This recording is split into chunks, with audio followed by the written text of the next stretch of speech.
Welcome, everyone. I'm Darshan Deshmukh, President of ProcureAbility, and I'm joined by Bertrand Maltaverne from Spend Matters, division of Hackett Group. I got a chance to spend some time with Bertrand a couple of weeks ago in Vienna at a conference. Bertrand, Yeah, thanks for having being with me today to have this. yeah, welcome. Happy to be here for an important topic and one that is close to my heart. Yeah. So I think we're going to spend a little bit of time today to talk about sustainability. And when we think about sustainability, it's not a future goal. Like I remember the days when you're part of a CPO organization, we'll talk about ESG, talk about sustainability goals. How do they contribute to the good of the organization? Today, it's just the reality. It's just part and parcel of everything what we do. And procurement is uniquely positioned to accelerate the progress. And so whether it is delivering to the goals that the organization has set up, whether it's ESG goals, whether it's sustainability, whether it is diversity spend, like all the very dimensions of sustainability. So today, Bertrand and I are going to kind of talk about some strategies that help procurement build the sustainable, resilient supply chains. And what are some of the challenges and what is driving some of these actions as we kind of go along, and what are some of the challenges associated with that within the world as well. If you have any questions, please go in and drop on those questions in the chat. We'll answer them either at the end of the event, or if we don't have time to actually answer those, we'll follow up afterwards. So let's dive in. So let's start, Bertrand. Let's start. Like, what are Yeah. some of the pressures and expectations? Why sustainability shifted so quickly from it used to be an optional item on the procurement agenda to more of an essential agenda as part of the supply chains? Any thoughts? Mhm. For sure. And to be able to answer that question, I think it's good to start to what sustainability is. Mhm. Um, and I think the best way or the way I like to do it is to go back to the concept of the three Ps: people, planet, profit. Yep. Because sometimes when people think about sustainability, and we're going to talk a lot about those topics, people think about, the environment, society, workers, that kind of stuff. But there is also a component that is about profit. It's about the ability to continue to operate, because sustainability is about doing something and being able to continue doing it. So there is a component of sustainability that has to do with being able to operate, which is an important concept. Because that means that everything that is risk related, operational risk, business continuity, is actually part of sustainability. And that being said, and linking back to risk, and I will elaborate on the other components, the people and the planet. But obviously, I don't know how to describe the last years we've went through between COVID and different geopolitical events. Let's say it's not been a quiet time. And procurement professional and supply chain professional have had quite a number of challenges to overcome to be able to get the goods coming and factories to operate. So there's obviously that component that accelerated the awareness of this broader sustainability agenda. Now, looking at people, planet, which is very often what people associate with the concept of sustainability, there are obviously also a certain number of, let's say, elements, pressures that do exist and that have made that it move from, let's say, being optional to let's say essential. I won't say mandatory because we're going to talk about it, but anyway. And I think one of the key elements, it's really the concept of, like, as you said, Darshan, at the beginning, like procurement has a specific spot in organization. And I think at the end of the day, a long time ago, I wrote an article about procurement being here and existing to save the world. But at the end of the day, if you think of the shape of the world today, how it is today, it's all buying decisions that have shaped the world of today. And it's buying decision at home as a consumer, but also buying decisions at work as a professional buyer. And obviously they shape the world. So in order to move the world in one direction, then obviously you've had different pressures put on people so that they actually move the needle. We'll talk about it probably more in greater detail, but regulations, because at the end of the day, after many years, it's clear that just counting on people doing the right thing or the good thing to do, it's not enough. And the regulator have tried to create a level playing field because situation is different from one country to the other. So we've seen a rise in regulations, especially here in Europe, where I'm based, around that could be like human rights in the supply chain, carbon emissions, deforestation, water usage, that kind of stuff. Uh, and the idea is to say that to be able to access the market in the EU, you have to comply. And it's not just for companies operating in the EU, it's basically market access so that, yeah, as I said, level playing field. So the regulator has played a key role.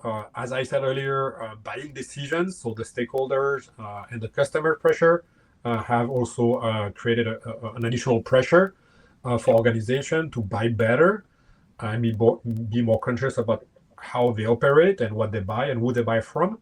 In the same package, I would say investors, there are more and more, let's say, due diligence in the investor community is not just about profit and money and financials. It's also about how and such practices. And obviously, what has always existed also, it's the competitive advantage or the differentiation in terms of company trying to distinguish their product or their values by saying that we have this practice or that practice, right? So all of that combined, plus the nature of the world, the evolution of the world, the rising volatility, uncertainty, etc., has created some kind of perfect storm, I would say, where all this pressure combined moved the topic of sustainability, and again, I'm encompassing people, planet, and profit into that. From like nice to have to the term almost a must have. And it's an interesting kind of time. So if you think about it, like a lot of the organizations think there is a cost associated with sustainability, and then they think that it's going to cost me more. But if you do it right, the incentives are set right, and what we're seeing is, as an organization, you need to kind of set those tops down kind of directions. So there are organizations that will say, like, your certain portion of your bonus is tied to driving your overall sustainability agenda as an exec, and that drives a very different behavior. And it's not about greenwashing, or it's not about just doing it No. for the sake of it, but it's really driving the true change in how you do business, right? So some of the examples I kind of think about is, so I remember like maybe 20 years ago, when I started my career, and I was doing an assignment in China, and there was a multi-tier supply chain that we were working in the manufacturing side. And one of the tier 4 suppliers was in the news for using child labor.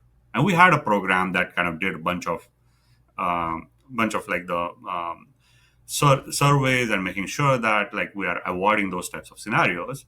But for whatever reason, that didn't get caught and it got into the news. So there is a reputational risk associated with that as well. And I remember I got a note from the CPO, just as a forward from our CEO. It was just one line. It's a shame.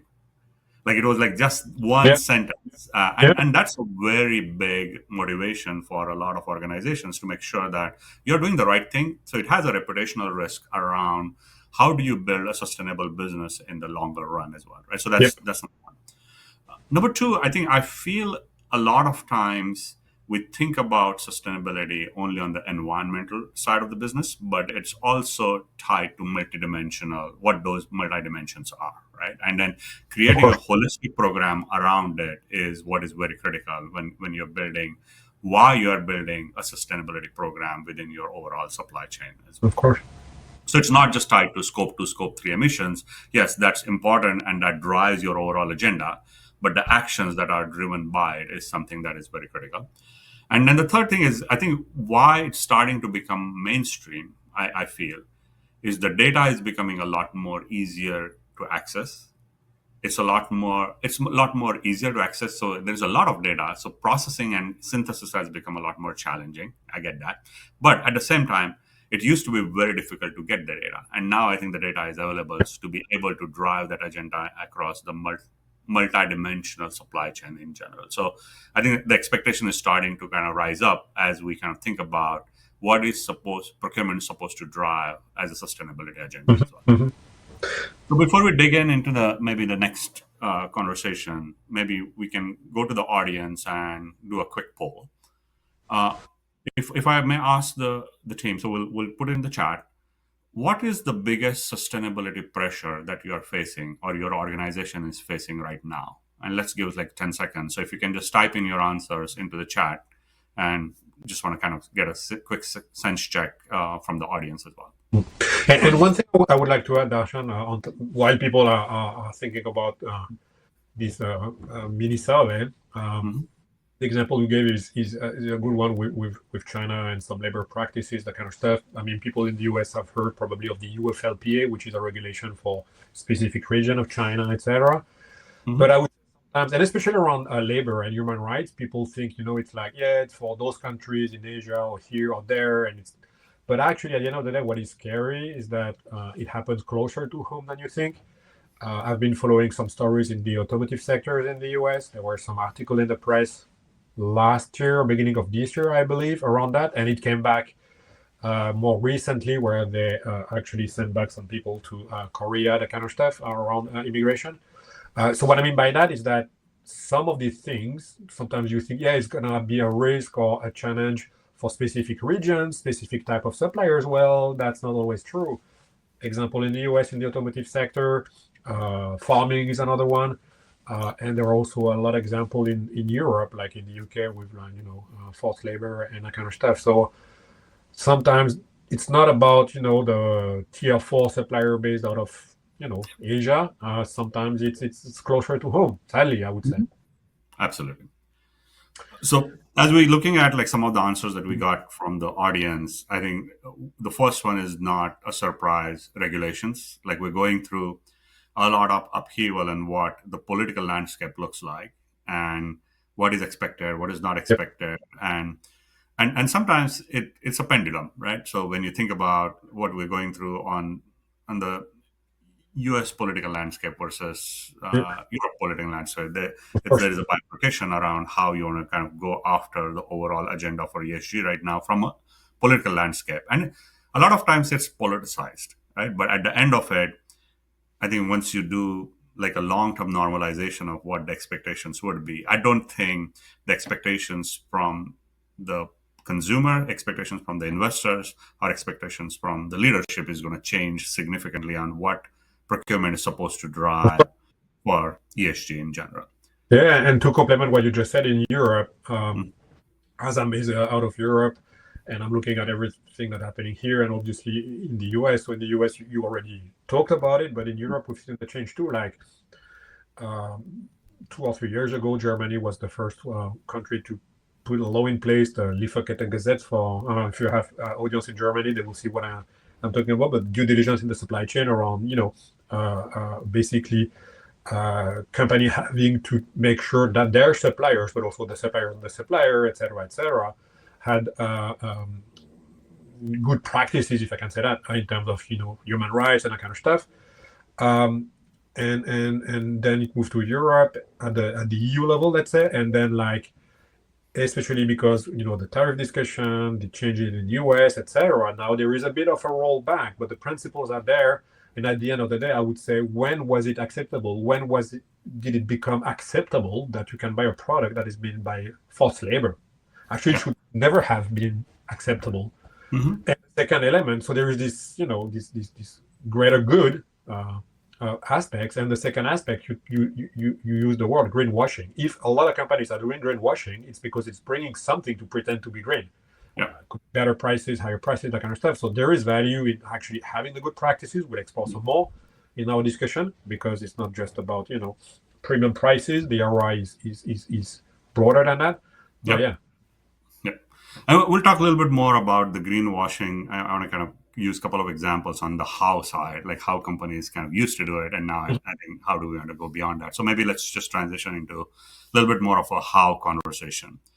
So if procurement wants to make ESG as part of category management, strategic sourcing, and not just as like nice to have as an add-on, what are some of the things and the tactics the organizations and the leaders should use? Like any thoughts based on what you've seen in the industries?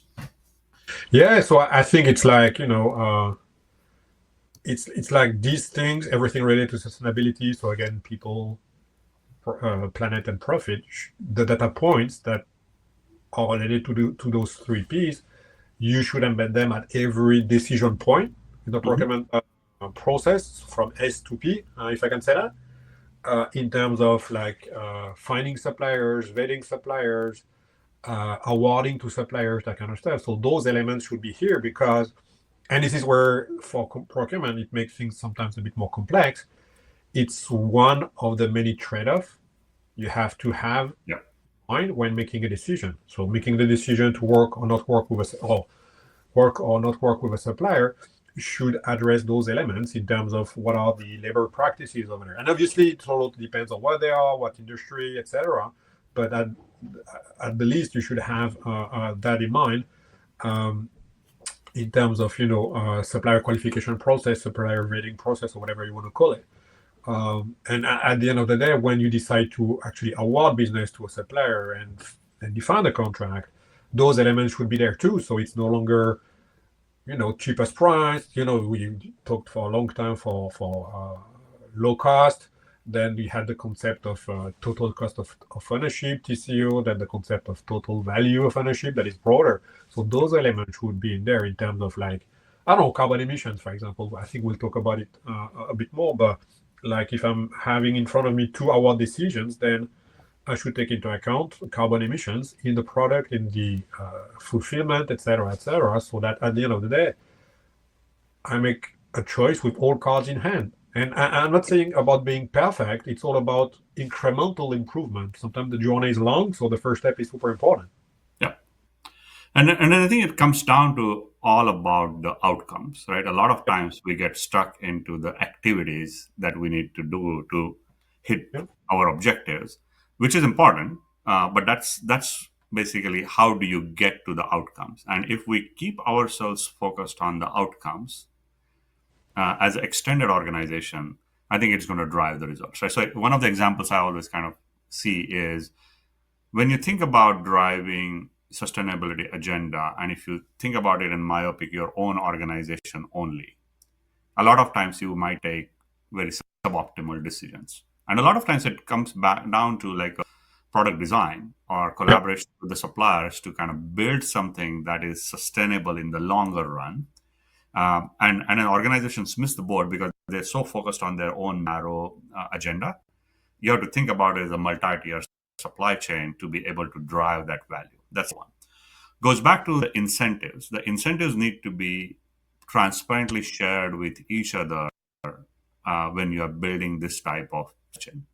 So the example I always kind of think about is when you work with your tier one, tier two, tier three suppliers and share the benefits that you're driving by using a specific agenda.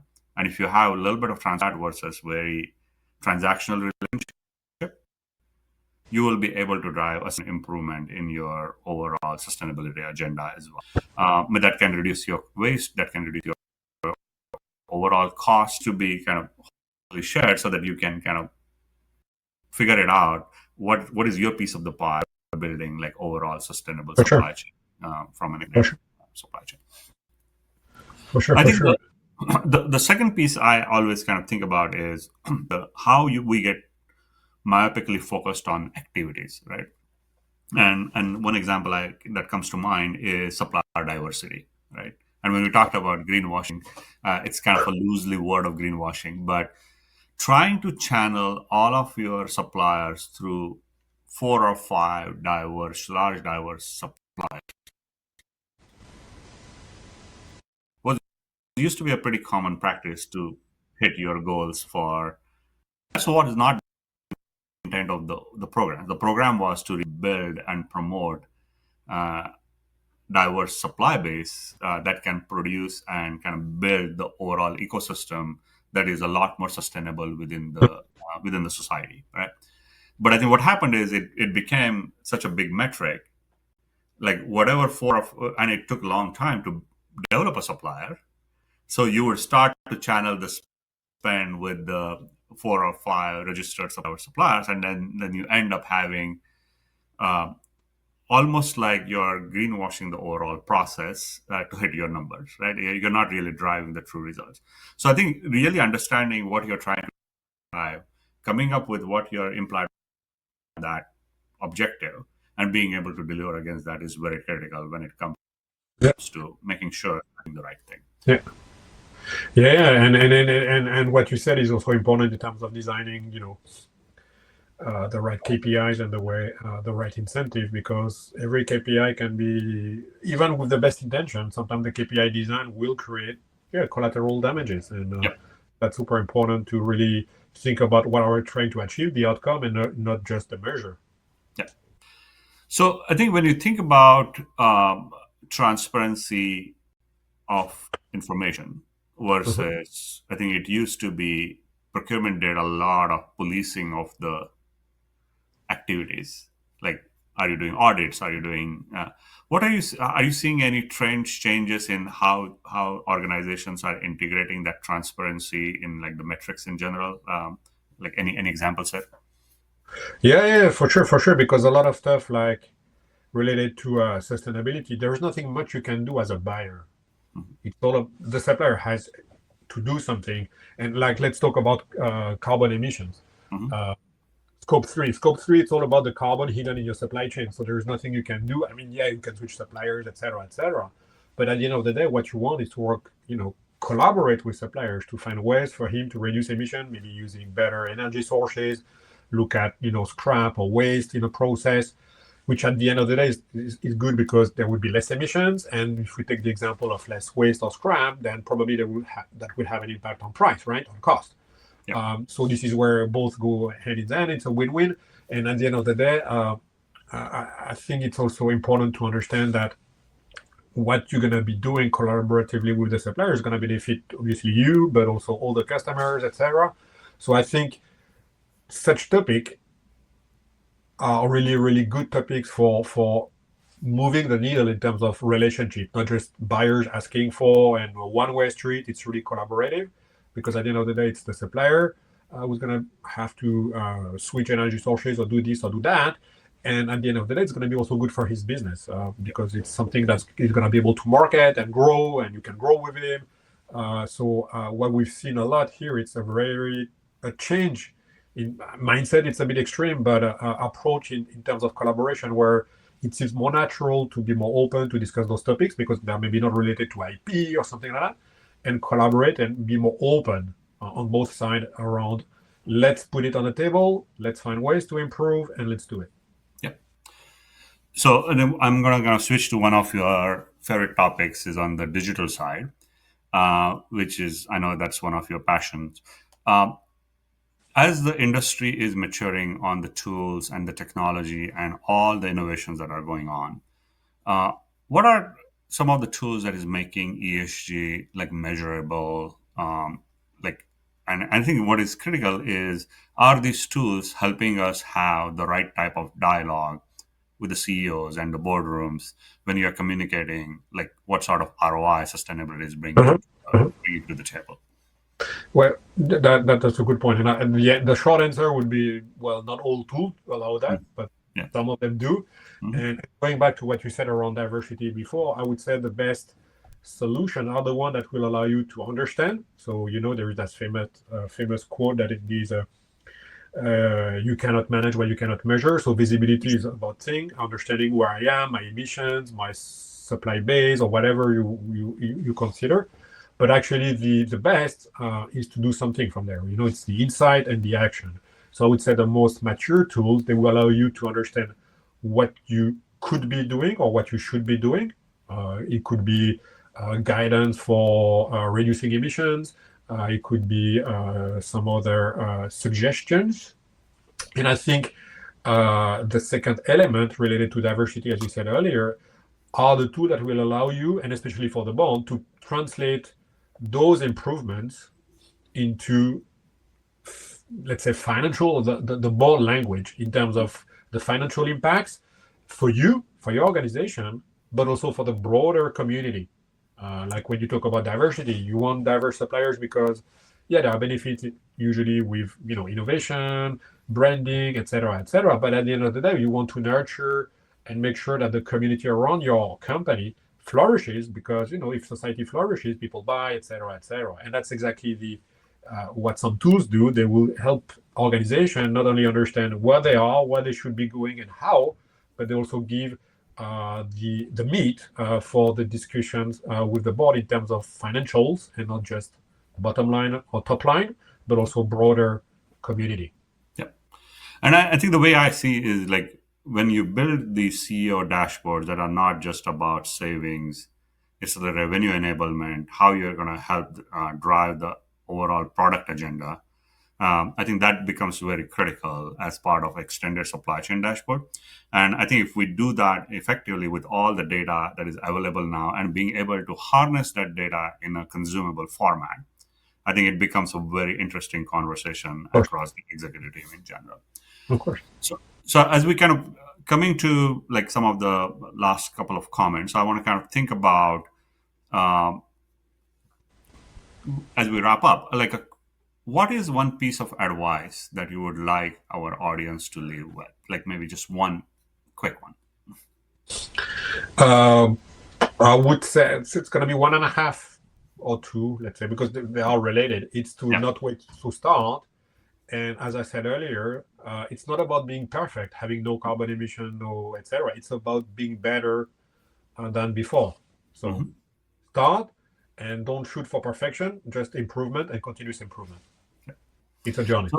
So that's like close to my heart. Like I'm a big believer in the rule of 37. So if like the rule of 37 is really if you do 1% incremental improvement every day, in a year you can drive 30x times improvement.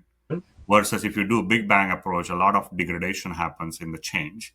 So like it's very critical, as you like rightfully said, like start small, don't try for perfection.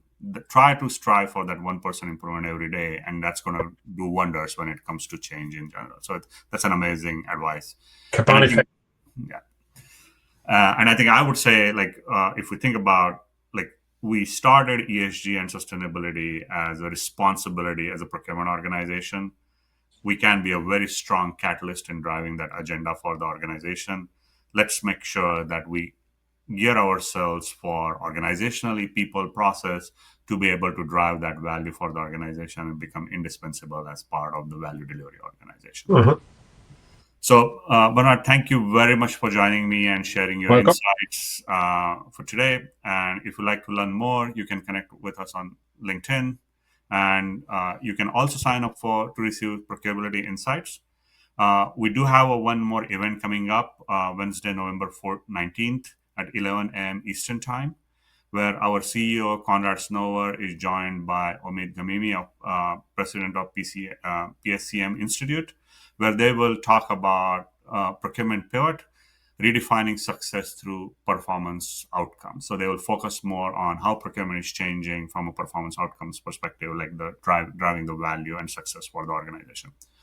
We'll drop in the registration link in the chat. So thanks again for joining this conversation. And Bernard, thanks a lot for joining me today. You're welcome, Darshan. Important topic, and get started. The first step. Thank you very much. Have a good day.